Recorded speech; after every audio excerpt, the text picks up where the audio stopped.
नमस्कार, स्वागत है आप सभी का द इकोनॉमिस्ट में। तो कैसे हैं आप सब? आशा करता हूं कि आप सब बढ़िया हैं। तो चलिए शुरुआत करते हैं कोट के साथ।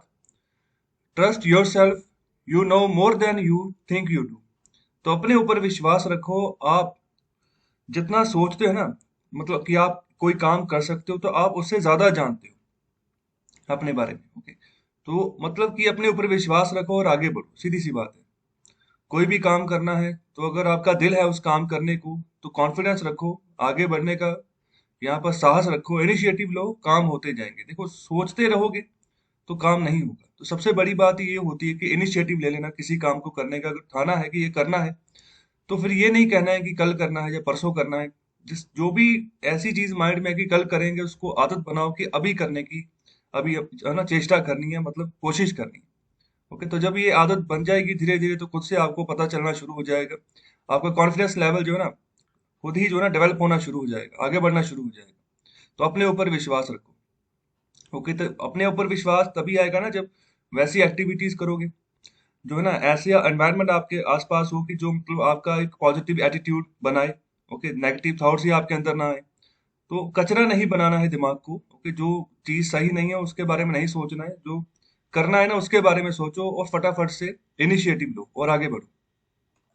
तो ये है आज का न्यूज़पेपर। तो यहाँ पर स्टार्टिंग में जो फ्रंट पेज पे न्यूज़ है, तो बात कर रहे हैं कि राज्यों में जहाँ पर हाई केस लोड है, मतलब बहुत ज्यादा केसेस निकल कर आ रहे हैं कोरोना वायरस के, तो वहाँ पर वैक्सीन जो ड्राइव है वो धीमी पड़ती नजर आ रही है। ओके, दूसरी ओर यहाँ पर बात करें कि जो नेशनल स्टॉक एक्सचेंज में जो कंपनीज लिस्टेड है, तो यहाँ पर निफ्टी का एक 500 का भी कंपनीज का इंडेक्स है। तो उसमें से बात करें कि 80 से ज्यादा कंपनीज ऐसी हैं जिनका जो अर्निंग्स है ना, वो मतलब अभी कम होती हुई नजर आ रही है। मतलब कि जिस तरीके से वो व्यापार करती हैं और आगे बढ़ती हैं, उनका यील्ड बढ़ता है, ग्रोथ बढ़ती है, तो अर्निंग्स जो है ना वो नीचे गिरती हुई नजर आ रही है। तो कोविड 19 के चलते जो फियर है ना कि मतलब कंपनीज कर पाएंगी काम, कि कहीं लॉकडाउन ना लग जाए, कहीं जो है ना कर्फ्यूज वगैरह, ये भी जो है ना ऑब्स्टैकल्स की तरह, मतलब जो जिस रफ्तार से हमारी इकोनॉमी आगे बढ़ सकती है, तो उसमें मतलब बाधा डाल रहे हैं। तो ये भी एक यहाँ पर रीजन जो है बोला जा रहा है। इसके अलावा बात कर रहे हैं कि अभी कल ही अनाउंसमेंट की है यूएस ने, कि जैसे हम काफी दिनों से बात कर रहे थे कि हमारे जो सीरम इंस्टीट्यूट ऑफ इंडिया वाले हैं, भारत बायोटेक वाले हैं, वो तो काफी देर से रिक्वेस्ट कर रहे हैं यूएस गवर्नमेंट को। कई बार उन्होंने ट्वीट किए, ओके, यूएस जो प्रेसिडेंट थे उनको, कि जो रॉ मटेरियल्स होते हैं ना वैक्सीन बनाने के लिए, तो उनकी सप्लाई भेज दीजिए। ओके, तो यूएस ने काफी दिनों से जो है ना, मतलब पाबंदी लगाई हुई थी, ना तो वो वैक्सीन सप्लाई करेगा ना ही उसका रॉ मटेरियल। ओके, तो अब जो हमारे यहाँ पर काम चल रहा था ना, तो वो यूरोपियन देशों से ही सामान आ रहा था, रॉ मटेरियल्स आ रहे थे, तो उन्हीं रॉ मटेरियल्स को यूज करके हम वैक्सीन बना रहे थे। लेकिन अभी हाल ही में पहले मना कर दिया यूएस ने कि कोई भी किसी भी तरीके का रॉ मटेरियल्स नहीं देंगे। लेकिन कल जो है ना, कल दोबारा से अनाउंसमेंट आई कि इमीडिएट इफेक्ट से रॉ मटेरियल जो है ना भारत को भेजे जाएंगे, जो कि भारत जो अपनी जो वैक्सीन की सप्लाई है ना वो बढ़ा सके, जो वैक्सीन की प्रोडक्शन है उसको बढ़ा सके। तो ये है एडिटोरियल पेज। तो यहाँ पर कुल मिलाकर 5 एडिटोरियल्स हैं। तो यही मेन पेज जिसको हम डेली डिस्कस करते हैं। ओके, पूरी डिटेल में विद एग्जांपल्स। तो जो कुछ वोकेबलरी के वर्ड्स होते तो उनका भी मैं हिंदी में उनका संस्करण आपको बता देता हूँ। तो अभी ये कुल 5 एडिटोरियल्स हैं। तो स्टार्टिंग में जो यहाँ पर बात कर रहे हैं, तो यहाँ पर जो अभी ऑक्सीजन की सप्लाई की कमी देखने को मिल रही है, तो जैसे जो भारत की अलग अलग कंपनीज है, बड़ी कंपनीज है, तो वो जिस तरीके से मदद पहुंचा रही है, तो उसके बारे में ये डिस्कशन की गई है इसके यहाँ पर। तो यहाँ पर कहा जा रहा है कि और भी बड़ी तरीके से हो सकती है। कैसे हो सकती है, तो अभी हम चर्चा करेंगे। दूसरे एडिटोरियल में बात कर रहे हैं कि अभी जो हमारा लाइफ इंश्योरेंस कॉर्पोरेशन है, ओके, तो काफी बड़ी ये इंश्योरेंस सेक्टर की कंपनी है, जो कि भारत सरकार के कंट्रोल के अंदर काम करती है। तो अभी हाल ही में इनका जो बिजनेस प्रीमियम का जो सेक्टर, उसमें काफी बड़ा यहाँ पर इनफ्लो आया। तो पैसा मतलब काफी बड़े पैमाने पर प्रीमियम यहाँ पर आए हैं पिछले साल, जो अभी पिछला फिस्कल ईयर खत्म हुआ है। तो अभी इसके रिगार्डिंग और सजेशन दी गए हैं ऑथर के द्वारा कि जो प्राइवेट इंश्योरेंस कंपनीज है ना, तो मतलब उनको मैच करो। ओके, तो उनको मैच नहीं हम कर पा रहे हैं टेक्नोलॉजी के, अगर हम उसके माध्यम की बात करें तो। फिर जो तीसरे नंबर पर हम जो एडिटोरियल डिस्कस करने जा रहे हैं वो है ये वाला। तो यहाँ पर ये सुशील मोदी जी हैं। तो ये पहले बिहार के डिप्टी सीएम रहे हैं काफी लंबे समय तक। ओके, लेकिन अभी हाल ही में जो बिहार में इलेक्शन हुए ना 2020 में, तो उसमें इनको डिप्टी सीएम नहीं बनाया गया, तो अभी ये राज्यसभा के एमपी हैं। तो इन्होंने ही ये आर्टिकल लिखा है। तो ये बता रहे हैं कि एक पवन हंस नाम का हेलीकॉप्टर है, तो मतलब किस तरीके से उसको मतलब उसकी लैंडिंग हो सकती है, मतलब कैसे आप जो है ना उसको मतलब आगे दे सकते हो, तो उससे आप जो है रिटर्न पैसा वगैरह कमा सकते हो। और इसके अलावा हेलीकॉप्टर इंडस्ट्री के बारे में यहाँ पर डिटेल में बात की गई कि क्या दशा है और कैसे ये दशा सुधारी जा सकती है। ओके। फिर चौथे नंबर पर हम डिस्कस करेंगे ये वाला। ओके, ये वाला एडिटोरियल। यहाँ पर जो बार्टर सिस्टम की बात करें तो देखो यहाँ पर जो सिनेरियो समझाया गया ना वो ये है कि अभी सेकेंड वेव आ गया है कोरोना वायरस का, जिसके चलते ना इम्पैक्ट पड़ रहा है जो वर्कर्स हैं, जो कंपनीज में काम कर रहे हैं, जो मतलब काफी दूर से आए हैं, कोई बिहार से आया, कोई यूपी से आया, कोई उड़ीसा से आया। और मतलब जो बड़ी इंडस्ट्रीज, तो बड़ी इंडस्ट्रीज ज्यादातर आपको महाराष्ट्र वाली साइड देखने को मिलेंगी, गुजरात वाली साइड साइड में देखने को मिलेंगी, तो वहां पर आगे जॉब कर रहे हैं। लेकिन अभी सेकंड वेव के चलते ना वो पहले से तैयारी खींच रहे हैं कि कहीं लॉकडाउन लग गया तो फिर हमारी बुरी स्थिति हो सकती है।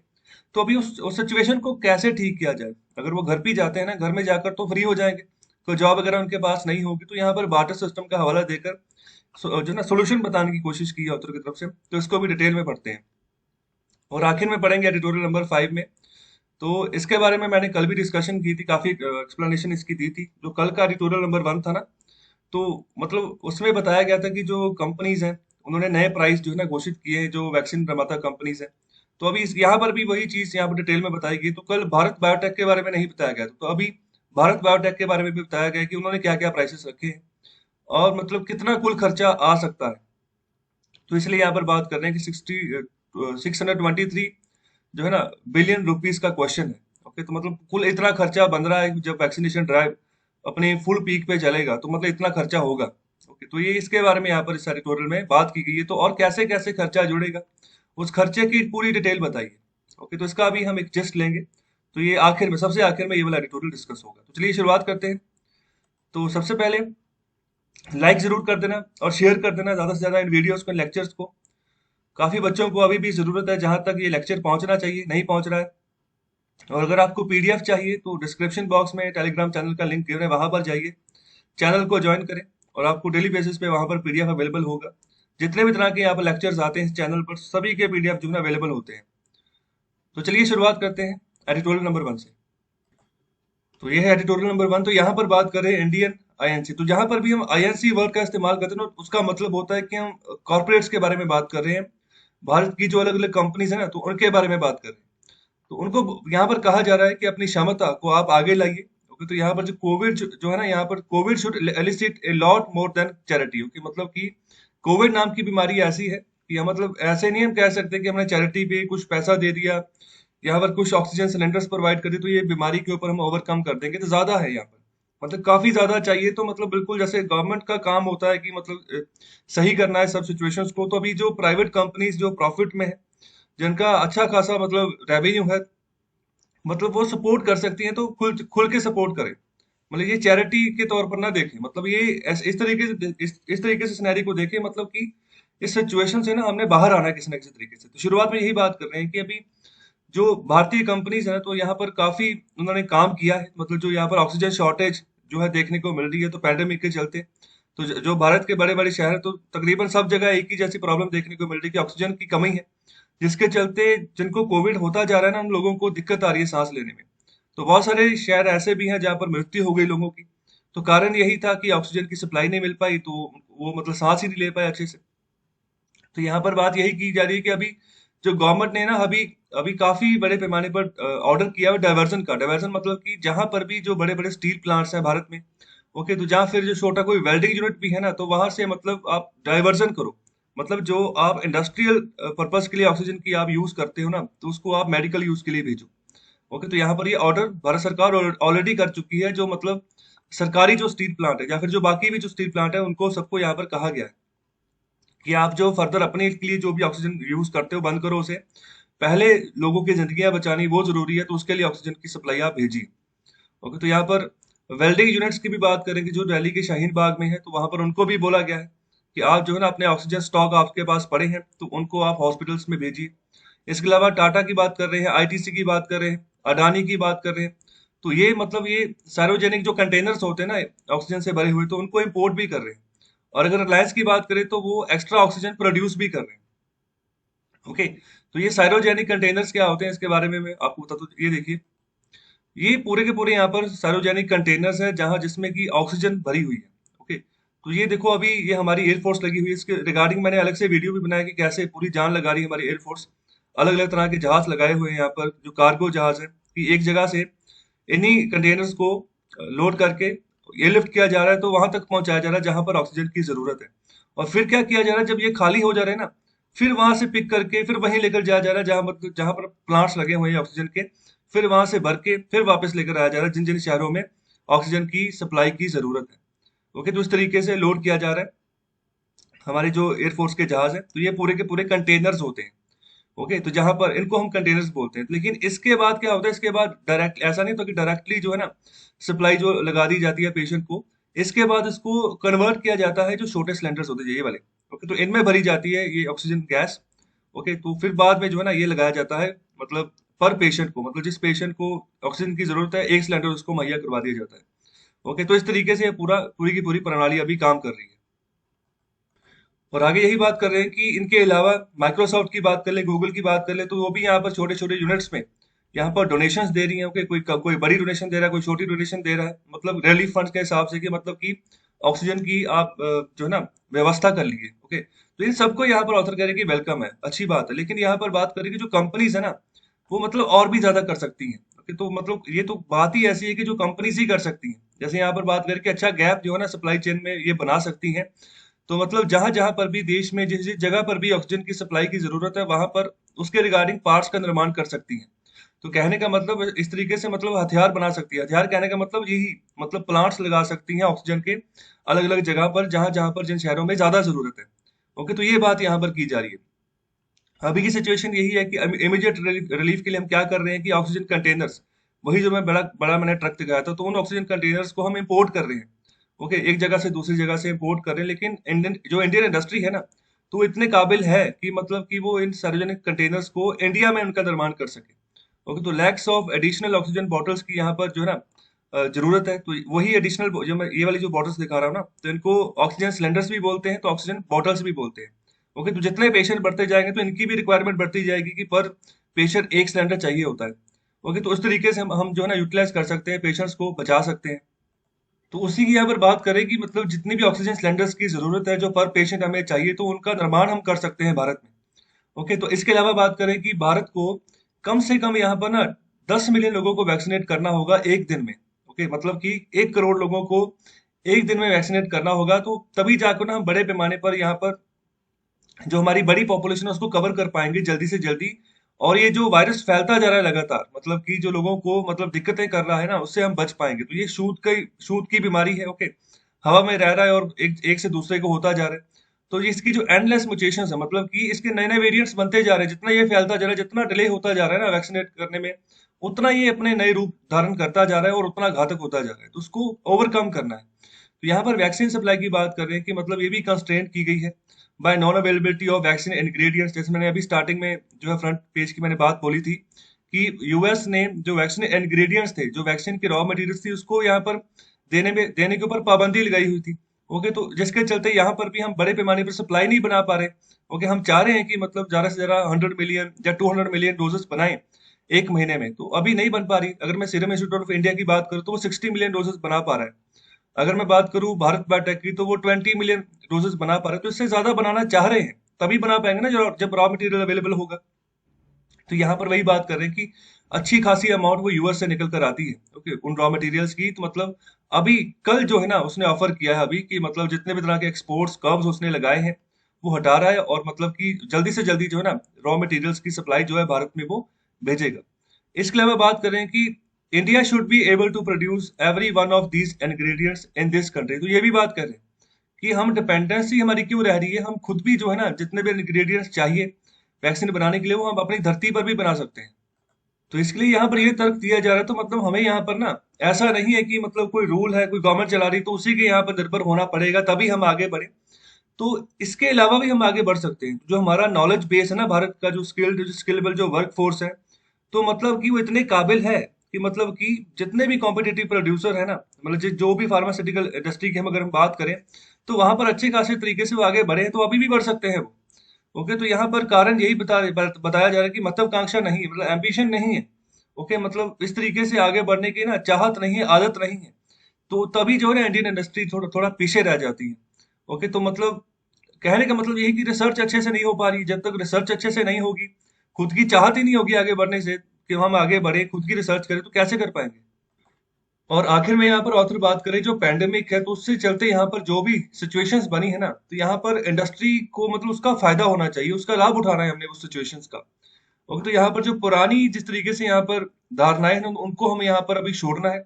तो अभी खुद से आगे बढ़ना है और नया एरा जो है इनोवेशन का उसको यहाँ पर स्थापित करना है। जो एंटरप्राइजेस है, जो कंपनीज है, उनको यहाँ पर अपने आप को एनरिच करना होगा कि कमर्शियली जो ना वायबल बना सके अपने आप को पूरी वर्ल्ड की मार्केट में, कि जो भी दाम जो भी चीज ये बनाए, अच्छी बनाए, बेटर बनाए और बड़े स्केल पर बनाए, मतलब वो कम एक्सपेंसिव हो। ओके, तो मतलब जो जितने भी थेरेपीज वगैरह हम बनाए, चाहे वैक्सीन बनाए, तो कम एक्सपेंसिव हो और मतलब सही दाम पर जो है ना एक आम बंदा भी अप्रोच उसकी कर सके। ओके, तो ये यहाँ पर आखिर में यहाँ पर बात की जा रही है ऑथर के द्वारा। तो चलिए अभी बात करते हैं एडिटोरियल नंबर 2 की। तो यहाँ पर बात कर रहे हैं एलआईसी के बारे में, लाइफ इंश्योरेंस कॉर्पोरेशन के बारे में। तो इसको जरूरत है कि प्राइवेट इंश्योरेंसेस के साथ जो है ना, जो इंश्योरेंस कंपनीज हैं उनके साथ मैच करके चले। ओके, तो पीछे अभी रहता जा रहा है। तो अभी सरकारी कंपनी है ये इंश्योरेंस सेक्टर की। तो अभी बात की जा रही है जो भारत के प्राइवेट इंश्योरेंस कंपनीज है ना, उन्होंने एक तरीके से मतलब वो काफी आगे निकल गए हैं एलआईसी से। अगर हम यहाँ पर जो पिछले साल का जो डाटा है ना, 2020-21 फिस्कल ईयर का जो अभी डाटा है, इसको जो कि अभी जारी किया गया है insurance regulatory and development authority of India के द्वारा, ओके, IRDAI। तो ये क्या है, ये एक तरीके की रेगुलेटरी बॉडी है जिसको कि 1999 में बनाया गया था। ओके, इंश्योरेंस सेक्टर में इंश्योरेंस सेक्टर को ये रेगुलेट करके चलती है और ये मिनिस्ट्री ऑफ फाइनेंस के अंतर्गत काम करती है। ओके, मिनिस्ट्री ऑफ फाइनेंस के अंतर्गत काम करती है। इसका जो हेडक्वार्टर है वो हैदराबाद में है। ओके, ये भी याद रखें। और इसके जो मौजूदा चेयरपर्सन है ना, तो उनका नाम है सुभाष चंद्र। ओके, तो सुभाष चंद्र बोस के नाम से ही याद रख लेना कि मौजूदा चेयरपर्सन कौन है। तो अभी इनके द्वारा ये डाटा जारी किया गया। तो बिल्कुल जैसे अगर हम आरबीआई की बात करें तो वो भी एक रेगुलेटर बॉडी है। ओके, मतलब कि जो मार्केट को रेगुलेट करके चलती है। ओके, तो रुपए को बचाकर चलती है, कैसे किस तरीके से मार्केट ग्रो करे, हमारी इकोनॉमी जीडीपी बढ़े, तो इन सब चीजों को रेगुलेट करके चलती है। बिल्कुल उसी तरीके से ये इंश्योरेंस सेक्टर को रेगुलेट करके चलती है। ओके, ये मतलब वहां पर कोई चीज गलत ना हो, सही तरीके से आगे बढ़ती जाए। तो मतलब कंपनीज अपनी मनमानी ना करे, तो इसलिए यहाँ पर रेगुलेटरी बॉडी बॉडी जो है ना उसको बनाया जाता है भारत सरकार के द्वारा। तो अभी इसके द्वारा डाटा जारी की गया जिसमें यहाँ पर पाया गया कि यहाँ पर जो डिजिटल पुश दिया गया है ना प्राइवेट इंश्योरेंसेस के द्वारा, तो उनको काफी फायदा मिला है उनसे। ओके, तो मतलब काफी बड़े पैमाने पर उनके प्रीमियम ज्यादा बिके हैं। तो जो नए बिजनेस प्रीमियम की अगर हम बात करें ना प्राइवेट कंपनीज की, तो उनमें 16.29% की वृद्धि देखने को मिली है। अगर हम कंपेयर करें इसको पिछले फिस्कल ईयर के साथ, तो पिछला फिस्कल ईयर 2019-20 वाला। ओके, तो अभी 2020-21 का डाटा आया हमारे पास। तो अभी एलआईसी की अगर बात करें ना, तो ये सिर्फ 3.48% के हिसाब से ही ग्रू करा। तो देखो कहाँ पर है 16.29%, कहाँ पर है 3.48%, मतलब काफी मतलब पीछे रह गया एलआईसी। ओके, तो इसका जो यहाँ पर कुल यहाँ पर जो व्यापार था उसने यहाँ पर किया वो है 2.78 लाख करोड़ का। ओके, तो इतना मतलब प्रीमियम ये जुटा पाए हैं। इसके अलावा आगे बात करें कि अभी सिर्फ मार्च 2021 की ही बात करें ना, तो इसमें भी काफी उछाल देखने को मिला। जो नए बिजनेस प्रीमियम का यहाँ पर जो सेक्टर है वहां पर, तो उसमें यहाँ पर जो लाइफ इंश्योरेंस है तो मतलब वो बड़े हैं 70.87% से। ओके, तो कहाँ तक इनकी यहाँ पर जो है कुल प्रीमियम आए हैं, तो वो आए हैं 43,416 करोड़ के आसपास का। ओके, तो यहाँ पर प्राइवेट कंपनीज बड़ी हैं 83.52% के हिसाब से, और एलआईसी बड़ा है 64.68% के हिसाब से। मतलब जो अगर मार्च 2020 की बात करें तो यहाँ पर तो उस समय तो बहुत ही खराब सिचुएशन हो गई थी, क्योंकि मार्च में तो लॉकडाउन लग गया था, तो उस समय इंश्योरेंस सेक्टर का भी बुरा हाल हो गया था। लेकिन अभी अगर मार्च 2021 के साथ कंपेयर करो तो इसमें काफी बढ़ोतरी देखने को मिली है। ओके, लेकिन एलआईसी फिर भी पीछे है और जो प्राइवेट सेक्टर है वो आगे है। ओके, तो मतलब 70% की वृद्धि यहाँ पर टोटल इंश्योरेंस सेक्टर में देखने को मिली। तो यहाँ पर पैंडेमिक के चलते जब आगे पैंडेमिक जितना फैलता गया, तो उतने ही बड़े पैमाने पर यहाँ पर जो लाइफ कवर थी ना, लाइफ इंश्योरेंस की यहाँ पर डिमांड भी बढ़ती गई कि हमने इंश्योरेंस करवानी है अपनी। और आगे यहाँ पर बात करें कि अभी फिजिकल ईयर 2020-21 में ग्रोथ देखने को मिली है, खासतौर पे किसमें, जो सिंगल प्रीमियम पॉलिसीज होती है वहां पे। तो सिंगल प्रीमियम पॉलिसीज कहने का मतलब एक ही बार में यहाँ पर प्रीमियम दिया है, तो मतलब आपकी जो है ना इंश्योरेंस पॉलिसी होगी। जैसे यहाँ पर इसमें ऐसा होता है कि कोई भी एक लमसम अमाउंट दे दी जाती है जिसके तहत मतलब एक पर्टिकुलर डेथ बेनिफिट जो है ना वो मिल जाता है उस यहाँ पर इंश्योरेंस होल्डर को। ओके, तो इस तरीके से अब एक ही बार जो है सिंगल प्रीमियम दिया जाता है। तो यहाँ पर आगे बात करें कि लॉकडाउन के चलते, सोशल डिस्टेंसिंग नॉर्म्स के चलते यहाँ पर ना इम्पैक्ट हुई है जो सेल्स होती है स्पेशली अगर हम बात करें ग्रुप इंश्योरेंस की और यहाँ पर जो पेंशन प्लान होते हैं LIC कवर्स के। ओके, तो मतलब उसने ना एक तरीके से इसकी ग्रोथ के ऊपर इम्पैक्ट डाला है, जो यहाँ पर लॉकडाउन और जो सोशल डिस्टेंसिंग जो नॉर्म जो लागू हुए थे, ओके, उसके चलते इनकी सेल्स में इम्पैक्ट देखने को मिला। तो 96% जो इनकी सेल होती है ना, वो इनके एजेंट्स के थ्रू ही होती है।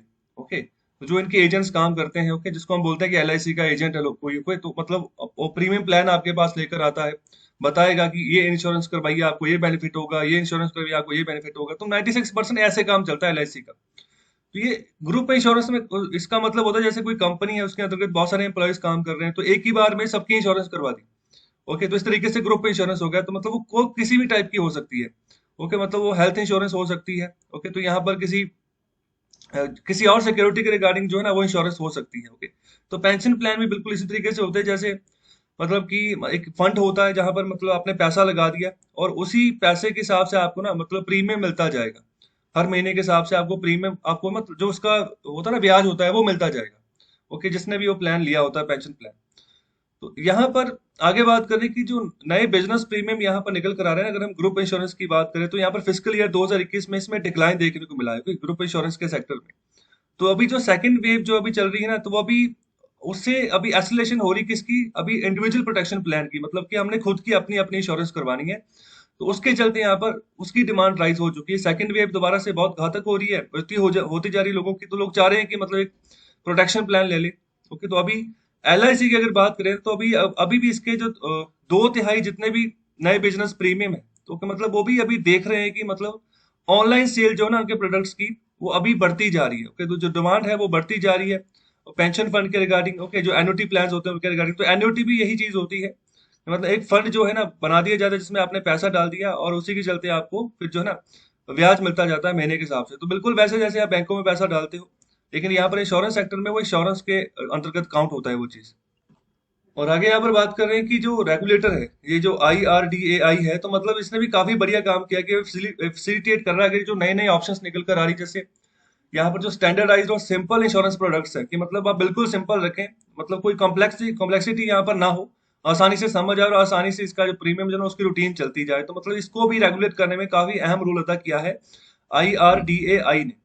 आगे यहाँ पर बात करें कोटक रिपोर्ट के बारे में। ओके, तो ये क्या कहती है कोटक रिपोर्ट?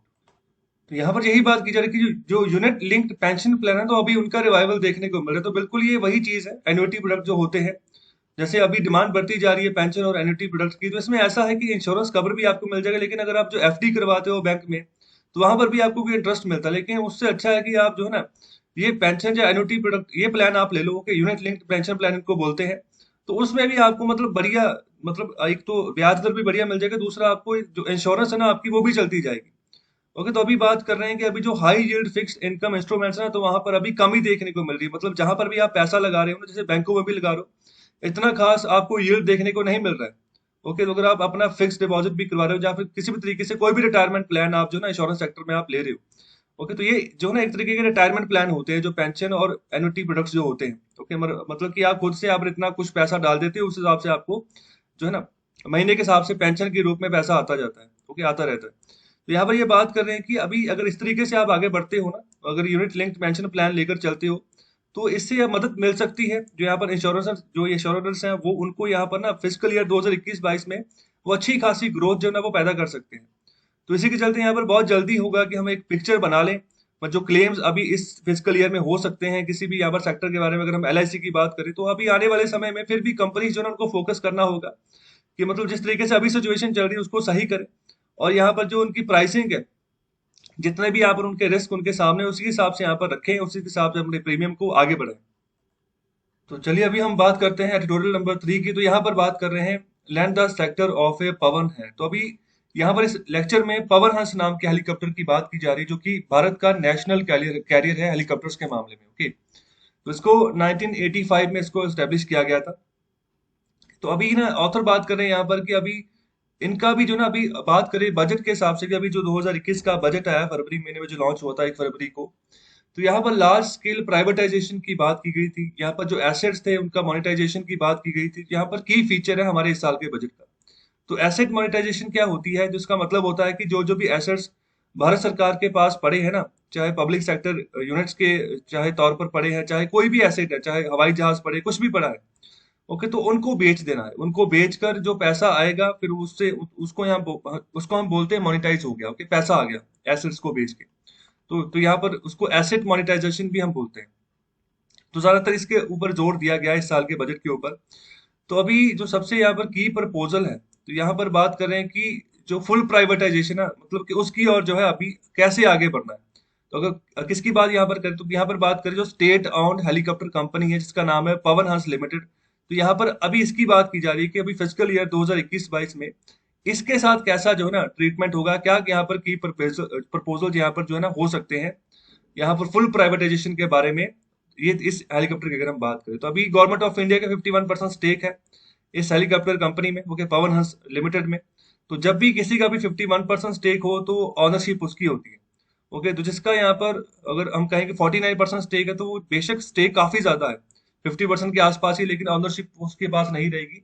ऑनरशिप उसी के पास होगी जिसके पास 50% के अबव जो है ना शेयर होंगे, ओके। तो बाकी का जो यहाँ पर स्टेक होल्डर वो कौन है, वो है oil and natural gas corporation, okay. तो अभी बाकी का स्टेक इसके पास है। तो अभी ओएनजीसी की अगर बात करें तो ये भी डिसाइड कर रहा है कि वो एग्जिट करेगा पवन हंस लिमिटेड को, तो बिल्कुल उसी टर्म्स के ऊपर जिस टर्म्स के ऊपर गवर्नमेंट ऑफ इंडिया इसको छोड़ेगी, ओके। तो कहने का मतलब कि ये भी सरकारी अदारा है, ओके, जो ओएनजीसी है। तो यहाँ पर गवर्नमेंट ऑफ इंडिया के पास भी इसका स्टेक है, तो मतलब ये छोड़ेंगे अपना स्टेक, और यहाँ मतलब कि फुल प्राइवेटाइजेशन इसका हो सकता है आने वाले समय में, अगर हम 2021-22 फिजिकल ईयर की बात करें।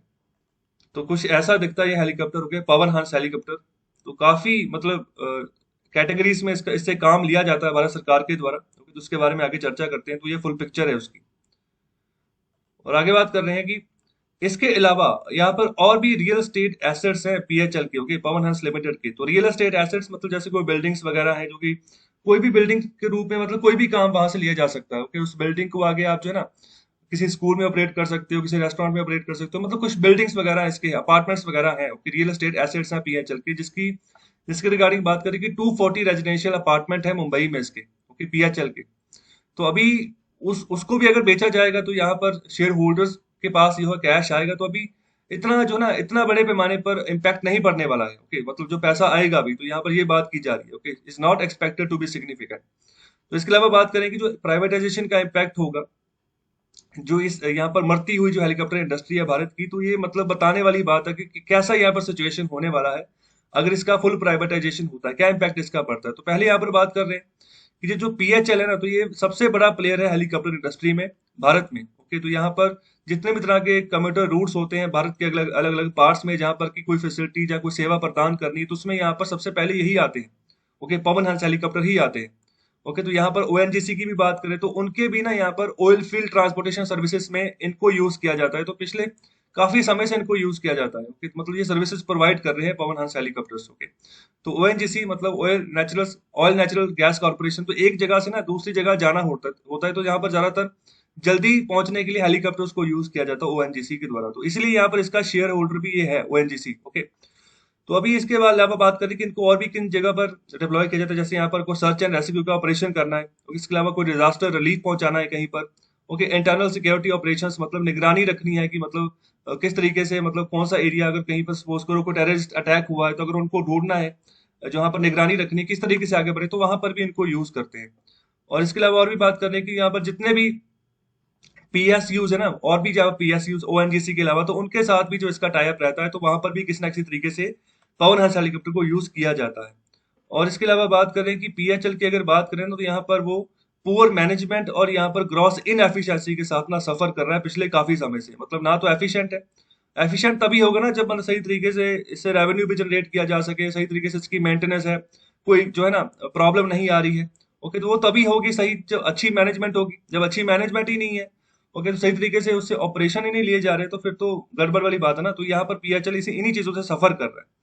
तो यहाँ पर बात कर रहे हैं कि 2018-19 में इसको 69 करोड़ का लॉस हुआ, और 2019-20 में इस पवन हंस लिमिटेड को 28 करोड़ का लॉस हुआ। तो अभी ये क्यों लॉस हुआ, इसका यहाँ पर बात करें कि अंडर यूटिलाइजेशन। तो यहाँ पर 42 चॉपर फ्लीट है, मतलब 42 हेलीकॉप्टर्स हैं इस कंपनी के अंतर्गत जो कि ऑपरेट किए जाते हैं अलग अलग सेवाओं में।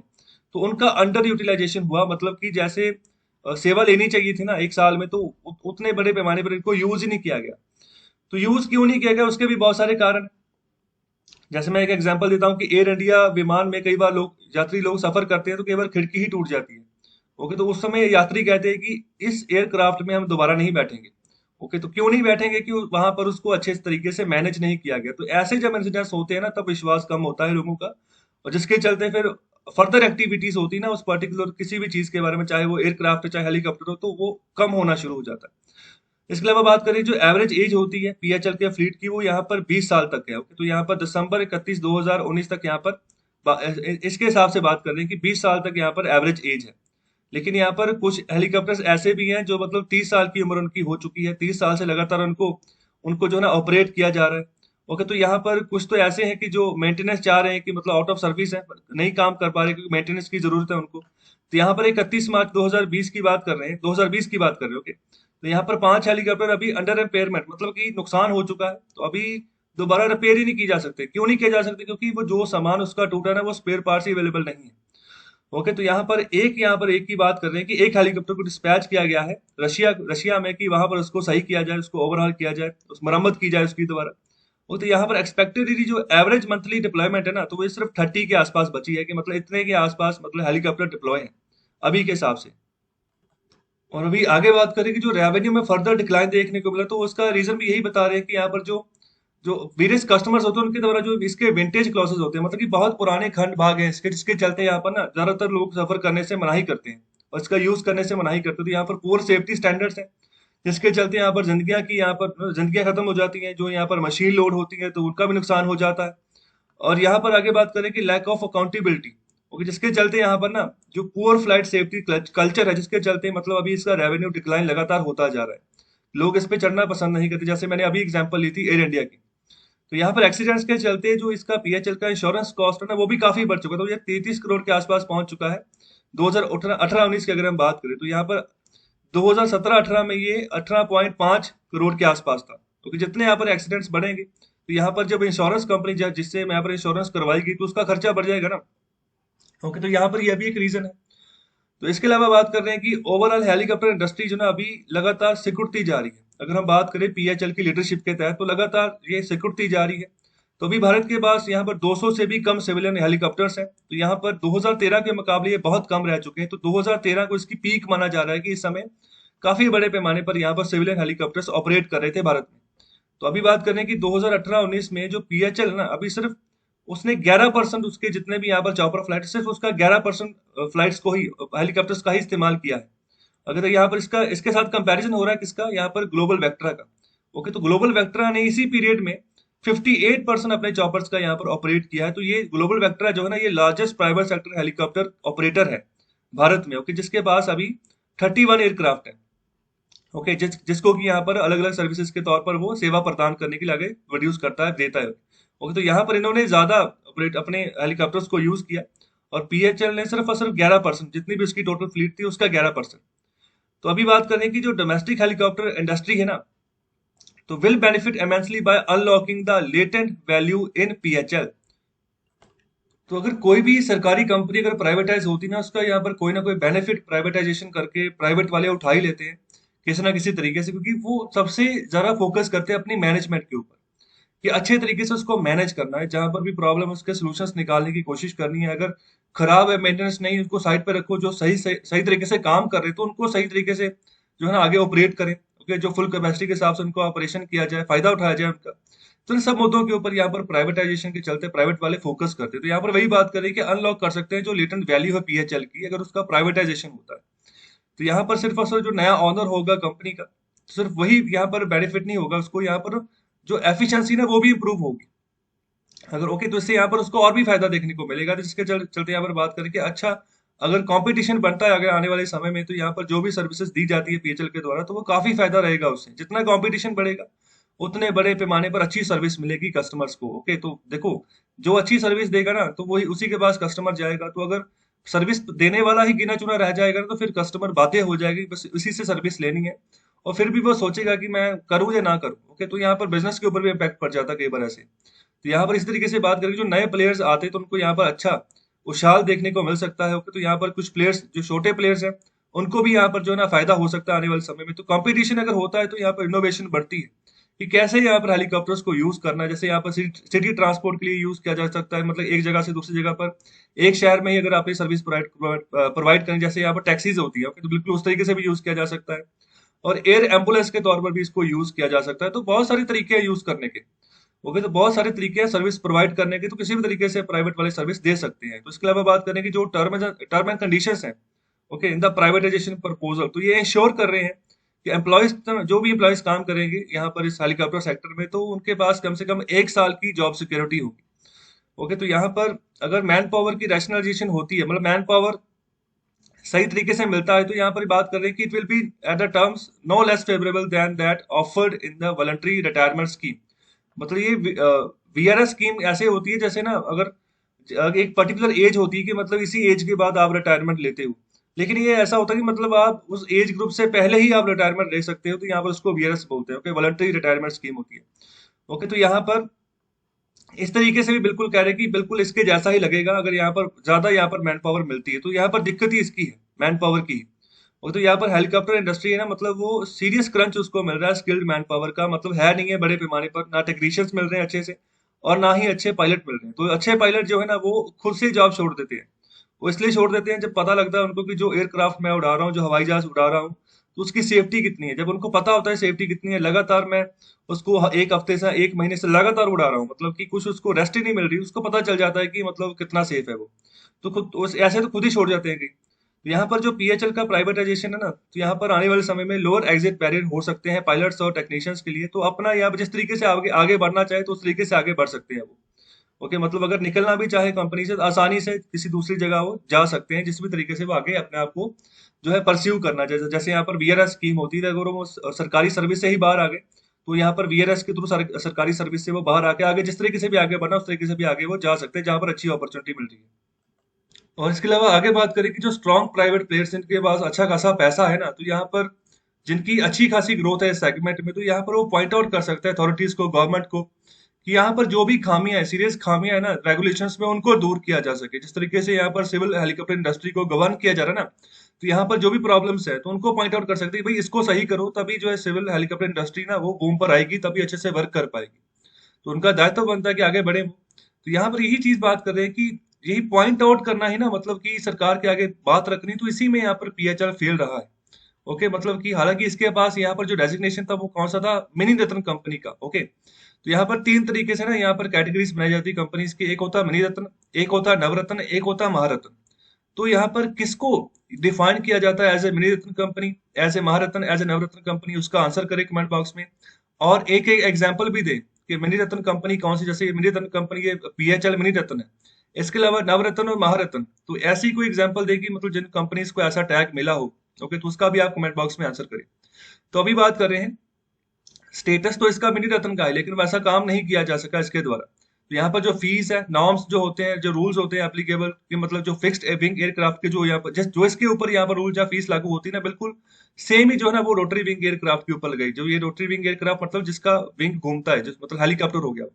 और फिक्स्ड विंग एयरक्राफ्ट मतलब कि जो आप हवाई जहाज जब देखते हो, मतलब फिक्स्ड रहते हैं उसके विंग, वो हिलते नहीं है, स्टेबल रहते हैं एक जगह। तो यहाँ पर बिल्कुल सेम ही फीस है, सेम ही नॉर्म्स है, सेम ही रूल्स है दोनों के लिए। ओके, यहाँ पर हालांकि दोनों का इकोनॉमिकली बेनिफिट अलग अलग है। ओके, तो यहाँ पर अगर फिक्स्ड विंग एयरक्राफ्ट यूज करते तो वहां पर ज्यादा पैसेंजर्स जाते हैं। अगर कोई एयरक्राफ्ट कोई यहाँ पर हेलीकॉप्टर यूज करते तो वहां पर कम पैसेंजर जाते हैं। ओके, लेकिन फीस वगैरह, नॉर्म्स वगैरह सब सब कुछ यहाँ पर सेम है, हालांकि फंक्शन दोनों के अलग अलग है। तो यहाँ पर ये कुछ बातें हैं जिनको कि पॉइंट आउट करना जरूरी है, कि जो सरकार है ना वो सही तरीके से अपने नॉर्म्स बनाए, सही तरीके से रेगुलेशन बनाए अलग अलग कैटेगरी के हिसाब से। तो यहाँ पर 2017 की बात करें, फिजिकल ईयर 2017 की, गवर्नमेंट ऑफ इंडिया ने यहाँ पर एनफ्यूज किया था additional capacity by converting PHL liabilities of 130 crore. Okay, तो यहाँ पर ये एनफ्यूज किया था इतना पैसा। ओके, तो into the equity share capital. तो यहाँ पर शेयर कैपिटल में यहाँ पर इतना पैसा इसके द्वारा लगाया गया। तो जिसके बाद यहाँ पर जो उसके बाद जो बैलेंस बचा 339 करोड़ का, ओके, तो यहाँ पर इसको भी वेव ऑफ कर दिया गया। ओके, तो ये भारत सरकार के द्वारा ये सारा काम किया गया पीएचएल के रिगार्डिंग। ओके, तो मतलब जो इसकी इंटरेस्ट कॉस्ट आती थी, सब खर्चा वगैरह भी इसका माफ किया गया, वेविंग ऑफ किया गया। इसके अलावा बात करें कि ऐसा जो कैपिटल है, तो यहाँ पर अच्छा तब है जब हम यहाँ पर लगाते हैं इस इंडस्ट्री के ऊपर, मतलब कि इसको और बढ़िया बनाया जा सके, ना कि इसको डुबाया जा सके। ओके, इसको यहाँ पर सफेद हाथी की तरह नहीं बनाना है। अगर हेलीकॉप्टर इंडस्ट्री की बात करें, उसको सही तरीके से आगे बढ़ाना है। सही तरीके से यहाँ पर इन्फ्यूजन करनी है, अगर गवर्नमेंट कर भी रही है, अगर सही तरीके से इस तरह काम हो कि आगे बढ़े। देखो, जो इन्फ्यूजन यहाँ पर कर रही है ना भारत सरकार, इन्फ्यूजन हमेशा तब करती है जब भारत सरकार ये चाह रही होती है कि चलो इसको प्राइवेटाइज ना ही करें, सरकार के अंतर्गत ही वो काम करती रहे, लेकिन फिर भी बात नहीं बनती। तो एयर इंडिया इसकी जो है ना काफी बढ़िया एग्जांपल है। तो 50,000 करोड़ से ऊपर का उसका कर्जा हो चुका है। ऐसा नहीं है कि भारत सरकार ने कोशिश नहीं की कि इसको यहाँ पर कम किया जाए, खुद से बहुत पैसा इन्फ्यूज किया। तो वो खुद से जो पैसा इन्फ्यूज किया जाए वो भी टैक्स पेयर की ही मनी है। ओके, लेकिन बहुत ज्यादा पैसा ऐसे एडिशनल वेस्ट हो चुका है एयर इंडिया के ऊपर भी। लेकिन अभी भारत सरकार जो है ना सीधे सीधे कह रही है कि 100% स्टेक ले लो भाई। ओके, तो पहले कई कभी भारत सरकार बोलती थी कि 51% स्टेक हमारे पास रहेगा, 41% स्टेक खरीद लो, कभी कहती थी 70% स्टेक खरीद लो, थोड़ा बहुत हमारे पास रहेगा। तो अभी बोलती है कि 100% स्टेक लो, और जितने भी इसके रूट हैं एयर इंडिया के सभी लो। ओके, जहां जहां पर भी यहाँ पर क्रूशियल यहाँ पर एयरपोर्ट्स हैं पूरे वर्ल्ड वाइड, जहां जहां पर एयर इंडिया यहाँ पर जो है ना अपना पैठ बना चुका है, तो वो सभी कुछ बेच रही है भारत सरकार। तो ये जो टाटा है ना, वही लग रहा है कि दोबारा इसको अभी खरीदेंगे, तो ऑक्शन होगी बकायदा, उसमें टाटा के ही यहाँ पर चांसेस लग रहे हैं कि वो उसको खरीदेंगे। ओके, तो 50,000 करोड़ के ऊपर का उसके ऊपर कर्ज है। तो कैपिटल इन्फ्यूजन भारत सरकार ने उस पर भी काफी किया, लेकिन नहीं बात बनी। ओके, डूब गया एयर इंडिया। तो यहाँ पर यही बात करेंगे जो हेलीकॉप्टर इंडस्ट्री है, तो यहाँ पर उसको हमें आगे बढ़ाना है। तो यहाँ पर जो पीएचएल का प्राइवेटाइजेशन है, तो आने वाले समय में ग्रोथ बढ़ा सकता है हेलीकॉप्टर इंडस्ट्री की, जो कि अभी रुकी हुई है। तो यहाँ पर अगर गवर्नमेंट से अच्छी अच्छी सपोर्ट आती है, अगर अच्छा इंफ्रास्ट्रक्चर इसके मामले में क्रिएट किया जाता है, अच्छी रेगुलेशंस बनाई जाती है, तो यहाँ पर आने वाले समय में जो यहाँ पर वर्चुअल साइकिल है, तो यहाँ पर वो सही हो सकता है हेलीकॉप्टर इंडस्ट्री का। तो इकोनॉमिक बेनिफिट्स जो है ना वो मिलने शुरू हो सकते हैं यहाँ पर, जो यहाँ पर जो चला रहे हैं, ऑपरेट कर रहे हैं, और जो कस्टमर जो सर्विस ले रहे हैं उनको भी।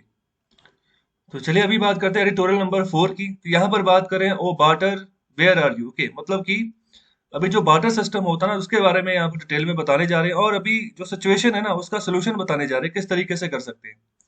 तो अभी बात करें कि जैसे समुद्र में जैसे टाइड्स उछलती हैं, फ्लो आता है। ओके, तो बिल्कुल इसी तरीके से यहाँ पर जो ह्यूमन है ना, तो ह्यूमन सी का जो यहाँ पर ना बात की जा रही है, जो human sea of migrant labours है, मतलब उनका भी फ्लो देखने को मिल रहा है। कहने का मतलब कि अभी देखो, जब फर्स्ट लॉकडाउन की अगर हम बात करें, जो कि पिछले पिछले साल लगा था मार्च महीने में, तो उस समय में ऐसी सिचुएशन बन गई थी कि लोगों के रोजगार चले गए। ओके, इनकम चली गई, और मतलब उनको वापस मजबूरन घर वापस जाना पड़ा। बहुत दूर दूर उनके घर थे, कोई तो 200 किलोमीटर चला, कोई 500 किलोमीटर, तो तब जाकर वो मतलब घर पे पहुंचा। उनकी जिंदगियां खतरे में डाल दी गई जब फर्स्ट लॉकडाउन लगा। तो यहाँ पर दोबारा से वो फिर वापस आए। ओके, मतलब उनको एम्प्लॉयमेंट चाहिए थी, दोबारा से वो शहरों में वापस आए। तो अभी दोबारा से कुछ यहाँ पर मेट्रोस, बड़े शहर ऐसे हैं जहाँ पर कर्फ्यूज लगा दिए गए, लॉकडाउन रेस्ट्रिक्शंस वगैरह लगाई जा रही हैं। ओके, तो अभी फिर जो है ना वही वही पुरानी सिचुएशन बनती जा रही है, जिसके चलते दोबारा से ऐसी सिचुएशन बन रही है कि लोग जो है ना दोबारा से कूच करें। वही बात करेंगे जो सेकंड वेव है, तो उसने यहाँ पर दोबारा से स्पार्क कर दी है वही पोजीशन, वही सिचुएशन की, मतलब कि वो कूच करें दोबारा से अपने शहरों की ओर, अपने गांव की ओर। तो अभी डिबेट शुरू हो गई है किसके ऊपर, जिंदगियां और जो आजीविका। मतलब कि एक तो होगी जिंदगी, तो जिंदगी जब तभी चलेगी जब आपके पास कोई आजीविका, कोई रोजगार वगैरह होगा। ओके, तो रोजगार होगा तभी तो पैसा आएगा, तभी कोई खान पीन आपका होगा, जिंदगी चलेगी। तो इन दोनों के बीच में क्या अब सही है, किसको प्रायोरिटी दें, उसके ऊपर डिबेट शुरू हो चुकी है। अब ये दूसरी वेव के चलते जब लोगों ने कूच करना शुरू कर दिया। तो यहाँ पर बात कर रहे हैं कि मतलब कोई यहाँ पर फर्क तो नजर आ नहीं रहा। ओके, इन दोनों की अगर हम बात करें लिव्स और लिवलीहुड में, तो यहाँ पर दोनों के दोनों ने यहाँ पर एक दूसरे से जुड़ी हुई चीजें हैं। ओके, तो यहाँ पर हम कोई भी प्रायोरिटी असाइन नहीं कर सकते कि मतलब किसको पहले प्रायोरिटी दे, जिंदगी को यहाँ पर लिवलीहुड को। ओके, तो दोनों का मतलब इंटरचेंजेबल, हम आपस में मतलब इकट्ठे संबंध है। ओके, अलग अलग तोड़ के नहीं देख सकते इनको।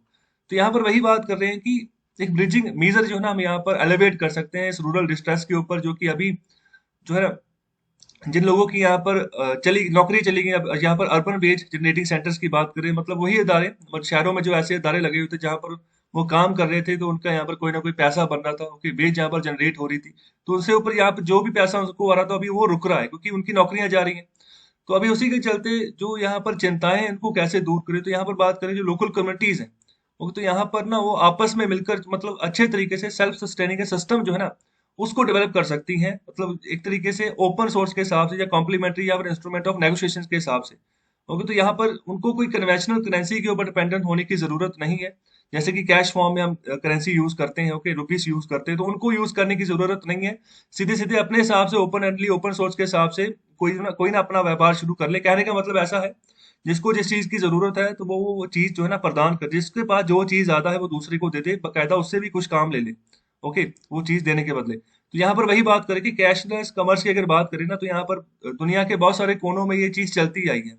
तो ये आज की नहीं है, ये तब से जब पुराना old barter system of trade जो था ना इस्तेमाल किया जाता था। तो यहाँ पर एग्जांपल दे रहे हैं, जैसे अगर आपने कोई यहाँ पर बात कर रहे हैं कि मतलब कि कोई बंदा दूसरे को कह रहा है कि अगर तुम मेरे खेत जोतोगे तो मैं आपको ना मतलब कुछ टुकड़ा कुछ यहाँ पर भंडार दे दूंगा जो मक्की होती है उसका। ओके, तो आपका भी पेट भर जाएगा और मेरा भी काम हो जाएगा। तो इस तरीके से यहाँ पर आपस में काम किया जा सकता है। तो यहाँ पर और भी धीरे धीरे करके और भी बहुत सारे कंज्यूमरेबल यहाँ पर कमेंसरेबल ये यूनिट्स ना उनमें ये ट्रांसफर हुआ, ये एक्सचेंज सिस्टम। ओके, तो यहाँ पर जितनी लेबर लगाई जाती थी, मतलब जो भी चीज उसके पास होती थी वो उसको दूसरे को दे देता था, तो इस हिसाब से दोनों का काम हो जाता था। ओके, तो पुराने समय में तो मतलब रोटी खाने के लिए भी ना मतलब बहुत जद्दोजहद करनी पड़ती थी लोगों को। तो वो मतलब काफी मेहनत का काम होता था। ओके, तो वो कोई किस्मत वाला ही होता था कि मतलब जिसके पास कुछ यहाँ पर अनाज के यहाँ पर पैदावार ज्यादा है, तो वो मतलब उसके पास स्टॉक पड़ा हुआ है, तो उसको कोई दिक्कत नहीं आ रही। तो रोटी खाने के लिए भी यहाँ पर ना अभी वही सिचुएशन बन रही है। ओके, तो रोटी खाने के भी लाले पड़े हुए हैं, मतलब कि क्योंकि आजीविका है नहीं, पैसे है नहीं, तो फिर काम कैसे करेंगे। ओके, तो काम अगर है ही नहीं तो फिर पैसा कैसे आएगा, तो रोटी कैसे खाएंगे। तो ये चीज सिचुएशन है। तो अभी बात करें कि अगर ट्रेस करें ना इसका एवोल्यूशन का, इस यहाँ पर कैशलेस कॉमर्स का, तो जब से ये शुरू हुई है, तो यहाँ पर बात कर रहे हैं, इकोनॉमिक हिस्टोरियन है एक जिनका नाम है डगलस रश्कॉफ। तो ये बात करें कि बहुत सारे मेथड्स ऐसे यहाँ पर जो ना लोकलाइज ट्रेड और इंडस्ट्री के यहाँ पर फ्लरिश होते हुए देखने को मिले हैं मेडाइवल यूरोप में। ओके, मतलब कुछ पुराने समय में यूरोपियन कंट्रीज के आसपास। तो यहाँ पर उसकी एफिशिएंसी भी अटेस्ट की गई। ओके, तो यहाँ पर बहुत सारे कैथेड्रल्स बनाए गए। तो कैथेड्रल्स पुराने समय में जो चर्च बनाए जाते थे नए नए डिजाइन के। ओके, तो बहुत बड़े पैमाने पर इनकी कंस्ट्रक्शन हुई उस मेडाइवल पीरियड में, तो मतलब वो भी ऐसे ही हुई। ओके, तो वहां पर जो लेबर का इस्तेमाल होता था, तो उनको भी बदले में कुछ ना कुछ वहां पर मिलता। तो यहाँ पर एक कंस्ट्रक्शन मेमोरेबल यहाँ पर बात कर रहे हैं कि documented by the Ken Follett. Okay, तो उन्होंने यहाँ पर बनाई है पूरी पूरी सिचुएशन किस तरीके से कंस्ट्रक्शन हुई। तो यहाँ पर बात कर रहे हैं in his Kings bright trilogy. तो मतलब ये उनका यहाँ पर ना लेखन है, जहां पर उन्होंने यहाँ पर पूरे डॉक्यूमेंट्स रखे हैं उस कैथेड्रल के, किस तरीके से वो बनी है।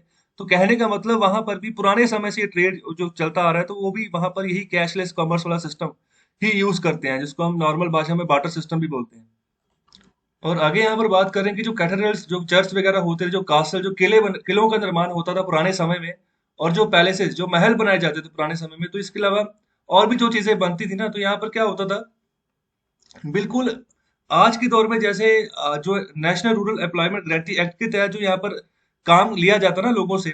ओके, तो वहां पर कोई ना कोई काम धंधा उनको दे दिया जाता है। तो यहाँ पर 100 दिन का रोजगार होता है, जिसके चलते एक दिन के हिसाब से उनको पेमेंट कर दी जाती है, जो भी लेबर इस एक्ट के तहत जिनको काम दिया जाता है, ओके, भारत सरकार के द्वारा, तो ये पेमेंट होती है। तो बिल्कुल कह रहे हैं कि उस समय में जैसे यहाँ पर काम होता था, बिल्कुल सिमिलर जैसे आज जिस नरेगा एक्ट के तहत जो काम लिया जाता है लोगों से। तो यहाँ पर बात करें कि उस समय में कैसा होता था कि जो मेंशंस, मतलब जो राजमिस्त्री होते थे, जो घर बनाता है, जो यहाँ पर जो महलों का निर्माण करते हैं, या कारपेंटर जो लकड़ का काम करते हैं, या फिर जो ब्लैक स्मिथ जो लोहार होते हैं, ओके, जो लोहे को ढाल कर उसको कोई ना कोई शेप देते हैं। वीवर्स मतलब जिनका काम बुनने का होता है, कोई कपड़ा बना दिया, कोई कुछ और चीज बना दी। तो बेकर्स मतलब जो बेकिंग की एक्टिविटी करते हैं, कोई ब्रेड बना दी, कोई कुछ बना दिया। ब्रीवर्स की बात करें तो यहाँ पर ये बियर बियर बनाते हो, जैसे शराब होती है वो चीजें बनाते हैं। आर्टिस्ट का काम है मतलब कोई ना कोई कला अपनी दिखानी। ओके, तो यहाँ पर ये सबको इकट्ठा किया जाता था कंस्ट्रक्शन साइट्स पे, जहां पर किसी यहाँ पर या तो चर्च का निर्माण हो रहा है, या फिर किसी महल का, या फिर किसी किले का।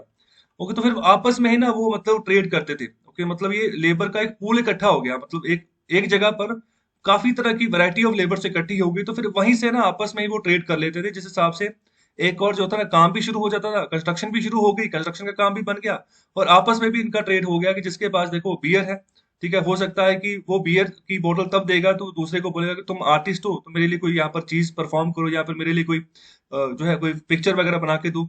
इसी के चलते मतलब आपस में इंटरलिंक्ड हो सके, मतलब जिसको जिस चीज की जरूरत है ना उसकी वो सप्लाई दूसरे को दे सकता है, और दूसरे को वो वाली चीज वो ले सकता है। तो इस तरीके से मतलब काम चल गया। तो ये यहाँ पर एग्जाम्पल दे रहे हैं। तो यहाँ पर सेंट्रलाइज जो करेंसीज उस समय होती थी, तो वो क्या होते थे, ज्यादातर सिक्के होते थे सोने के, या सिल्वर के, या कॉपर के। तो उनको तभी यूज किया जाता था जब उस रीजन से बाहर जाकर ट्रेड कर रहे हैं, मतलब नॉन लोकलाइज यूज उनका होता था। तो ओवरसीज ट्रेड जब होता था, मतलब कि एक राज्य से बहुत दूर जाकर किसी मतलब समुद्र से, जहाँ दरिया पार करके दूसरी राज्य में कोई ट्रेड हो रहा है। ओके, अगर लोकलाइज मेथड में बात करें तो तब तो ऐसे ही इकट्ठे होकर सभी काम कर लेते। तो यहाँ पर ये बात है ना, इसकी दुहाई दे रहे हैं ऑथर। तो सेम सिचुएशन अभी इंडिया में भी वही बनती जा रही है, जब लोग नौकरियां छोड़कर अपने घर पे वापस जा रहे हैं सेकंड वेव के चलते। तो अभी वही बात कर रहे हैं कि जो सेंट्रलाइज करेंसीज होती हैं, तो उन्होंने अपना डोमिनेंस बनाना शुरू किया धीरे धीरे। जो मनार्क थे, जो यहाँ पर राजे रानियां होते, तो मतलब उन्होंने अपनी पावर को शो ऑफ किया, इसी के चलते उनकी टेरिटरीज को शो ऑफ किया, तो मतलब इसी तरीके से वो सेंट्रलाइज करेंसीज को यूज करते थे। ओके, तो यहाँ पर अगर बात करें लोकलाइज कम्प्लीमेंट्री कॉमर्स की, तो मतलब वो चलता रहा। जैसे हम ये labour of pool of labour की बात करें ना, मतलब अलग तरह की लेबर एक जगह इकट्ठी हुई, तो वो तो चलता रहा, बहुत काफी समय तक चला ये। और तो यहाँ पर बात कर रहे हैं कैलिफोर्नियन हिप्पी कम्युन्स। ओके, 1960s में ये एक तरह का मूवमेंट हुआ था। ये हिप्पी नाम की कम्युनिटी है, कैलिफोर्निया कैलिफोर्निया अमेरिका का राज्य है। ओके, तो यहाँ पर हिप्पी नाम के लोग पाए जाते थे। मतलब उनका यहाँ पर मानना था कि वो मतलब विरोध करते थे कि न्यूक्लियर वेपन नहीं रखना है। ओके, वियतनाम की वॉर उस समय लड़ रहा था अमेरिका, वो नहीं लड़नी है। इसके चलते और भी बहुत सारी बातें करते थे। ओके, तो उन्होंने भी अपनी कम्युनिटी ऐसे ही डेवलप की और आपस में ही ऐसे ट्रेड करके वो मतलब आगे काम चला रहे थे। फिर बाद में 1990s में जापान में रिसेशन आया, मंदी आ गई, तो वहां पर भी उसी ऐसे ही मतलब संसाधनों को यूज करके काम चलाया गया। ओके, तो यहाँ पर नंबर ऑफ विलेजेस की बात करें, ब्रिटेन में ऐसे यहाँ पर गांव भी है, मतलब जहाँ पर बहुत सारी कम्युनिटीज ऐसी पाई जाती हैं जो लोकलाइज सर्वाइवल मैकेनिज्म को यूज करके ही आगे बढ़ी। ओके, मतलब against the centralise Tescofication of the country, मतलब जिस देश जैसे करेंसी के हिसाब से आगे बढ़त में उसके विरुद्ध जाकर उन्होंने अपना ही लोकलाइज मेथड के हिसाब से काम किया। तो भारत में भी 2020 में जब लॉकडाउन पहली बार लगा था ना, तो तब भी ये सिस्टम तो चला। इसके अलावा जब 2016 में डीमोनेटाइजेशन हुई थी, लोगों के जेब में तो पैसा ही नहीं था, तो उस समय भी बहुत बड़े पैमाने पर ये बार्टर सिस्टम चला था। ओके, मतलब जिसके पास चावल है वो चावल ले गया, दूसरी उसके रिप्लेसमेंट में हो सकता है कि उसको गुड़ दे दिया गया। तो इस तरीके से काम चला भारत में काफी बड़े पैमाने पर, क्योंकि लोगों के हाथ में से करेंसी चली गई थी। ओके, और इसके अलावा वही जो हिस्टोरियन आगे भी बात कर रहे हैं कि यहाँ पर जो मेन एडवांटेज होता है ना, कि मतलब हम जब इकट्ठे करते हैं, लेबर बेस्ड यूनिट बनाते हैं, उनकी वैल्यू क्रिएट करते हैं सेंट्रलाइज करेंसीज के खिलाफ, तो यहाँ पर काफी फायदा देखने को मिलता है। तो यहाँ पर डायरेक्ट प्रोपोर्शन की बात करें कि सीधे सीधे जहां पर भी शॉर्टेज और सप्लाई होती है ना, तो जब ओपन सोर्स में हम लेबर पूल के हिसाब से काम करते इकट्ठे मिलके, तो वहां पर वो सप्लाई पूरी हो जाती है। ओके, तो यहाँ पर जहां जहां पर भी डिमांड हो तो उस हिसाब से सप्लाई उसको ऑन द स्पॉट उसी जगह पर मिल जाती है, क्योंकि लेबर की अवेलेबिलिटी उसके सामने है, तो उसके पास वो स्किल है उस चीज को बनाने का, जो दूसरे के पास नहीं है। ओके, तो यहाँ पर जो शॉर्टेज ऑफ सप्लाई वो आसानी से यहाँ पर वो ना दूर कर दी जाती है। तो इस तरीके से काफी बड़े पैमाने पर लोकलाइज्ड इकोनॉमी जो है ना डेवलप होती है। ओके, तो यहाँ पर ये अपनी एग्जांपल दे रहे हैं author की, वो जो अपने चाइल्डहुड में अपने दौर की बात कर रहे हैं कि जब वो यहाँ पर देख रहे थे कि मतलब यहाँ पर जो कॉम्प्लीमेंट्री इकोनॉमी होती है, मतलब कि किस तरीके से लोग आपस में काम कर रहे थे। किस एरिया की बात करिए, बात कर रहे हैं मांडवी का एक यहाँ पर छोटा सा यहाँ पर टाउन है कच्छ के आसपास। तो कच्छ जो है ना ये गुजरात में ही रीजन पड़ता है। ओके, तो यहाँ पर एक साइड जो है इसकी जो है ना समुद्र से लगी हुई है, दूसरी यहाँ पर जो ना रेत के बड़े बड़े पहाड़ है दूसरी ओर। तो उसके बीच में यह मांडवी नाग का ये छोटा सा कस्बा पड़ता है। तो यहाँ पर ये बात करें कि उस समय में, जिस समय की मैं बात कर रहा हूँ, उस समय बाकी देश से ये कटा रहता था। ओके, मतलब इतनी यहाँ पर कम्युनिकेशन नहीं थी। ओके, तो अभी हर साल हम हमारी फैमिली जो थी ना बहुत लॉन्ग जर्नी तय करके कलकत्ते से मांडवी जाते थे। तो वहां पर उनकी ग्रैंड मदर जो थी वो वहां पर रहती थी उनके एंसेस्ट्रल होम में, मतलब जो उनका जद्दी जो घर था तो वहीं पर था ऑथर का। तो इनकी टाउन में कैसे ट्रेड चलता था अभी उसके बारे में बात करें। यहाँ पर बात करें, खरवा नाम के यहाँ पर फिशर folk होते थे, मतलब टाउन में, जिनका काम होता था कि मच्छी पकड़नी है और मच्छी पकड़कर उसी से ट्रेड करना है। ओके, तो जिनकी जो उनकी जरूरतें होती थी प्रतिदिन के हिसाब से, वो उसी मछली को बेचकर वो पूरा करते थे। ओके, लेकिन अभी जो नॉन खरवा लोग थे, मतलब कि जो मांडवी के नॉन खरवा रेजिडेंट थे, तो वो मतलब वेजिटेरियन थे, तो वो मछली वगैरह खाते नहीं थे। ओके, तो जैसे इनकी ग्रैंड मदर थी, तो वो भी मतलब क्या करती थी कि उनके यहाँ पर आंगन में बकरियां होती थी, उन्हीं का यहाँ पर दूध जो निकलता उसी को बेचकर अपना वो गुजारा करती थी। ओके, तो ये इस तरीके से सिचुएशन थी। तो फिर यहाँ पर ट्रेड कैसे चलता था, तो यहाँ पर बात कर रहे हैं कि यहाँ पर ना कम्युनिटी ने अपना ही एक मतलब self sustaining token of system जो है ना वो शुरू कर दिया था। मतलब कि कुछ टोकन के हिसाब से ट्रेड होगा। तो वो टोकन क्या होते थे, वो टोकन होते थे जो कौड़ी के जो शेल होते हैं, जिनको वैसे कौड़ी बोलते हैं या फिर हिंदी में इसको कौडी भी बोलते हैं। तो कौडी के शेल जो होते हैं ना उनको यूज करते थे, या फिर जो कॉपर के जो मोटे शेल होते थे, ठीक है, तो उनको उनको एज ए टोकन यूज किया जाता था, जिनको कहते थे धाबूस। ओके, तो ये जो कौडीज होती है वो इस तरीके से दिखती हैं। ओके, इस तरीके से मतलब इनके शेल होते थे, उनको कॉडीज बोला जाता था। मतलब कि कोई भी चीज लेनी है ना, तो जैसे हम आज की डेट पे करेंसी रखते हैं ना, करेंसी रखते हैं, तो बिल्कुल उनकी जगह से ये चीज रखी होती थी उस समय पर। जो भी चीज लेनी है इसको दो, और मतलब उसके बदले में अगर दूध लेना है दूध ले जाओ, मछली लेनी है मछली ले जाओ। ओके, तो इससे मतलब ये दिक्कत दूर होगी जो बार्टर सिस्टम में रहती थी। या मतलब अभी वेजिटेरियन जो है वो तो मछली खाते नहीं ना, तो वो दूसरी जगह पर क्या कंज्यूम करें, तो यहाँ पर जो भी चीज उनको चाहिए उस जगह दूसरी जगह ये इनको बेच कर ले सकते हैं। ओके, तो इस तरीके से यहाँ पर वो वहां पर इस तरीके से वो कम्युनिटी काम करती है मांडवी में, मतलब जहां जहां पर ज्यादातर जो था मछलियां ही पाई जाती थी, उन्हीं का ट्रेड होता था और दूध ही बिकता था ज्यादातर। तो यहाँ पर इनको बोलते हैं टोकन्स को धाबूस। तो यहाँ पर क्या होता था कि मतलब एक ब्रास का एक कंटेनर होता था जिसमें दूध भर दिया जाता था बकरी का, फ्रेश दूध होता रहा उसमें, और उसके बदले में इनको क्या मिलता था, कुछ यहाँ पर हैंडफुल ऑफ यहाँ पर धाबूस, जहाँ तो यहाँ पर कॉपर के टोकन मिल जाते थे, और या फिर इनको कौड़ी के शेल्स मिल जाते थे, मतलब जिससे पता चल जाता कि मतलब ये ट्रेड हो गया आपस में। ओके, तो ये भी एक तरीके का धन था उस समय, तो धाबूस बोलते थे इस समय, तो उसके बारे में पूछा जा सकता है, ध्यान रखें, इंपॉर्टेंट है। तो अभी आज के दौर की बात करें कि अभी इंटरनेट के बहुत जमाना ही बदल दिया है, यहाँ पर कॉमर्स का जो सिस्टम है वो भी बदल दिया है, तो मतलब जिस तरीके से दूर दूर तक ना, या आप जो है ना, जो साइबर लिंक कम्युनिटीज उनके साथ आप व्यापार कर सकते हो। ओके, तो मतलब अच्छी तरीके से आप आगे बढ़ सकते हो। तो इसके लिए आपको इन्फॉर्मेशन या एक्सपर्टाइज चाहिए इसके रिगार्डिंग, कैसे काम करना है, किस तरीके से आगे बढ़ना है। जैसे यहाँ पर क्रिप्टो करेंसीज की बात कर रहे हैं, बिटकॉइन की बात करें, जो कि दुनिया की सबसे बड़ी क्रिप्टो करेंसी है, जिसकी की वैल्यू, एक बिटकॉइन की वैल्यू $60,000 के पार चली गई है। तो मतलब ये कह रहे हैं कि बिल्कुल जो माधवी का जो ढाबू था ना, उसी का डिसेंडेंट है, उसी का आगे मतलब निकलता हुआ वर्जन इसको कहा जा रहा है। तो यहाँ पर बहुत तरीके से, और मतलब बहुत बड़े पैमाने पर यहाँ पर डिसेंट्रलाइजेशन जो सिस्टम है, वो अलग अलग कम्युनिटीज के द्वारा जो है ना अपनाया गया है, ट्रेड करने के लिए, व्यापार करने के लिए, लोकलाइज्ड मैनर में। ओके, तो मतलब काफी हेल्पफुल लेसन हमें यहाँ पर देखने को मिल रहे हैं कि पुराने समय में कैसे लोग जिए हैं, और मतलब किस तरीके से हम भी उनका फायदा उठा सकते हैं पैंडेमिक के टाइम्स। ओके, तो अभी पैंडेमिक के समय लोगों को नुकसान हो रहा है, तो मतलब खाने पीने का जरिया नहीं मिल रहा, तो इस तरीके का भी मतलब अप्रोच अपना कर ना अपनी जो पूर्ति है वो कर सकते हैं, जो भी चीजें उनको चाहिए। ओके, काम तो करोगे, काम दूसरा जो भी देगा तो उसको वो चीज दे दो, तो खुद जो चीज चाहिए उससे वो चीज ले लो। ओके, तो यहाँ पर ये चीज बात की गई है, तो मतलब कि एक कस्टमरी सोर्स ऑफ इनकम की यहाँ पर बात कर रहे हैं, मतलब इसके अलावा बात करें कि वैक्सीन की बात करें लास्ट में, कि उससे भी एक आशा की किरण नजर आ रही है। दूसरा, ये जो सिस्टम इसको भी फॉलो करते हो, तो ये भी आपको कारगर ही साबित नजर जो है ना आता हो नजर आएगा, जब आप इसको इम्प्लीमेंट करेंगे, जिनको भी लोगों को इसकी जरूरत है। ओके, तो ये था यहाँ पर आर्टिकल, काफी इंपॉर्टेंट आर्टिकल है आज की सिचुएशन में। अगर कोई सलाह भी दे रहा है ना कि अगर आपकी जो सिचुएशन उससे आप कैसे उबर सकते हो, तो उनकी बातों के ऊपर थोड़ा फोकस करना चाहिए। तो चलिए अभी बात करते हैं एडिटोरियल नंबर 5 की। तो यहाँ पर बात करें था 623.75 बिलियन रुपीज क्वेश्चन। तो यहाँ पर सबसे क्रिटिकल बात ये कर रहे हैं कि प्राइस टैग के अलावा सबसे बड़ी बात ये है कि कितनी जल्दी, कितने बड़े पैमाने पर जो है ना डिजायर्ड पॉपुलेशन को हम जब जो है वैक्सीनेट कर पाएंगे, तो ये सबसे इंपॉर्टेंट बात है। तो ये मैं जस्ट यहाँ पर दे रहा हूँ इस आर्टिकल का। ओके, बाकी मैं जो ना ओवरव्यू आपको वैसे मैं वर्बली दे देता हूँ। तो अभी शुरुआत में क्या बात करें, तो पहले वो देख लो। तो अभी सीरम इंस्टीट्यूट ऑफ इंडिया और भारत बायोटेक दोनों ने ना अपने प्राइस जो है अपने वैक्सीन के, वो अनाउंस कर दिया हाल ही में। और जिस तरीके से यहाँ पर जो ना वो सप्लाई करेंगे अलग अलग यहाँ पर राज्यों को, या फिर जो सेंट्रल गवर्नमेंट है, या फिर जो प्राइवेट प्राइवेट हॉस्पिटल्स है उनको। तो यहाँ पर जो सीरम इंस्टीट्यूट ऑफ इंडिया जो कि कोविशील्ड नाम की वैक्सीन बना रहा है, वो कह रहा है कि 500 प्रति डोज वो यहाँ पर इस हिसाब से यहाँ पर वैक्सीन बेचेगा सेंट्रल एंड स्टेट गवर्नमेंट। और यहाँ पर 600 पर डोज के हिसाब से बेचेगा प्राइवेट सेक्टर को, चाहे वो प्राइवेट सेक्टर कंपनीज है, चाहे प्राइवेट सेक्टर हॉस्पिटल्स है। और दूसरी ओर बात करें भारत बायोटेक की, तो उन्होंने भी यहाँ पर अनाउंसमेंट की है कि अपनी उस सप्लाई को जारी रखेंगे गवर्नमेंट ऑफ इंडिया को 150 रुपए प्रति डोज के हिसाब से। और यहाँ पर अगर बात करें स्टेट गवर्नमेंट की, तो उनसे ये चार्ज करेंगे ₹600 पर डोज। और अगर हम बात करें प्राइवेट सेक्टर की, तो उनसे ये चार्ज करेंगे भारत बायोटेक वाले ₹1200 पर डोज। ओके, तो ये पर डोज के हिसाब से बात कर रहे हैं। तो यहाँ पर दो दो डोजेस लग रही हैं एक वैक्सीन की, तो मतलब ₹2400 यहाँ पर कुल खर्चा आएगा। मतलब जब आप जो है वैक्सीन लगवाने जाओगे अलग अलग दायरों के हिसाब से, तो ये यहाँ पर गवर्नमेंट्स को खर्चा आ रहा है इतना, तो ये प्राइवेट सेक्टर को इतना खर्चा आ रहा है, तो इसने हिसाब से ये खुद बेचेंगे।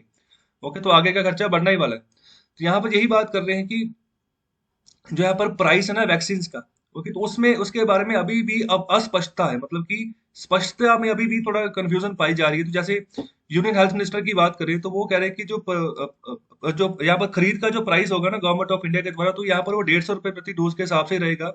चाहे वो कोविशील्ड यहाँ पर जो सीरम इंस्टीट्यूट ऑफ इंडिया बना रहा है उससे लें, चाहे वो कोवैक्सीन जो कि भारत बायोटेक बना रहा है चाहे उससे लें। लेकिन यहाँ पर सीरम इंस्टीट्यूट ऑफ इंडिया कह रहा है कि वो ₹500 लेगा, ओके, सेंट्रल गवर्नमेंट से। तो यहाँ पर यही कंफ्यूजन है। गवर्नमेंट ऑफ इंडिया कह रही है कि वो ₹150 के हिसाब से लेगी, ओके, यहाँ पर सीरम इंस्टीट्यूट ऑफ इंडिया से, तो यहाँ पर कंफ्यूजन है। तो यहाँ पर एक खुद का भी एक एस्टिमेशन यहाँ पर लगाया जा रहा है कि किस तरीके से स्टेट गवर्नमेंट्स के द्वारा खरीद की जा सकती है। ओके, जब यहाँ पर इस तरीके से यहाँ पर ना इन प्राइसेस के हिसाब से हम आगे बढ़ते हैं, तो यहाँ पर किस तरीके से कॉस्ट बनती है। तो एस्टिमेशन कॉस्ट यहाँ पर लगाई जा रही है कि मतलब अगर एंटायर 18+ पॉपुलेशन को हम वैक्सीनेट करते हैं, तो यहाँ पर कुल खर्चा 623.75 बिलियन रुपीज के हिसाब से आएगा। और जिसमें से गवर्नमेंट ऑफ इंडिया कितना खर्चा करेगी, 101.89 बिलियन रुपीज, और बाकी का जो खर्चा होगा ना वो स्टेट गवर्नमेंट्स के ऊपर होगा, जो कि यहाँ पर बन रहा है 521.86 बिलियन रुपीज। ओके, तो ये एस्टिमेशन किस यहाँ पर जो है ना बेस के हिसाब से लगाया गया, तो यहाँ पर अजम्पशंस कुछ लगाई गई। जैसे सबसे पहले बात करें कि दोनों वैक्सीन यहाँ पर अगर ₹150 पर प्रति डोज के हिसाब से यहाँ पर दी जाती है गवर्नमेंट ऑफ इंडिया को, तो यहाँ पर तो ये एक रीजन ये माना गया है, तो इतना खर्चा आएगा। दूसरा यहाँ पर कह रहे हैं कि अगर कोविशील्ड अगर स्टेट गवर्नमेंट से 400 रुपये प्रति डोज लेती है और कोवैक्सीन 600 रुपये प्रति डोज लेती है, तब यहाँ पर इतना खर्चा हो सकता है। ओके, इसके अलावा कोविशील्ड और कोवैक्सीन अगर इनको यहाँ पर एडमिनिस्टर किया जाए 90:10 के हिसाब से, क्योंकि मतलब कि 100 में से 90 वैक्सीन कोविशील्ड दे रही है और यहाँ पर 10 वैक्सीन कोवैक्सीन प्रोड्यूस कर रही है, इस हिसाब से यहाँ पर बात कर रहे हैं।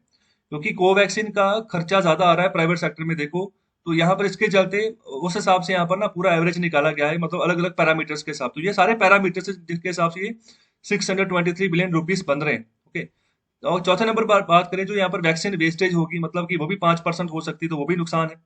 ओके, तो इसके अलावा तो वेस्टेज यहाँ पर ज्यादातर हो जाती है जब सही टाइम पे उसका यूटिलाइजेशन ना हो, मतलब जब उसको यूज करना है तो उसकी मतलब उस तरीके से वो वेस्टेज होनी शुरू हो जाती है वैक्सीन की। तो यहाँ पर जीएसटी की बात करें 5% वो है।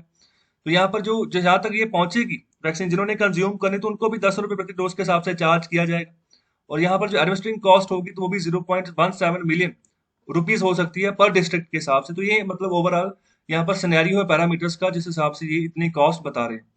तो ओवरऑल ऑथर लास्ट में यही बात कर रहे हैं कि इनसे भी ऊपर बात है कि हमने वैक्सीनेट करना है। ओके, मतलब सप्लाई बढ़ानी है। जैसे अभी जो यूएस ने अभी इमीडिएट वैक्सीन बोल दिया कि रॉ मटेरियल्स वो भेजेंगे, उनको आगे जो है ना इम्प्लीमेंट करके जो जो हमारा सीरम इंस्टीट्यूट ऑफ इंडिया जो कि अभी 60 बिलियन डोजेस बना रहा है ना एक महीने में, तो उसको अभी ज्यादा लेकर जाना है, 100 मिलियन 200 मिलियन, तो इसको एक्सीड करना है।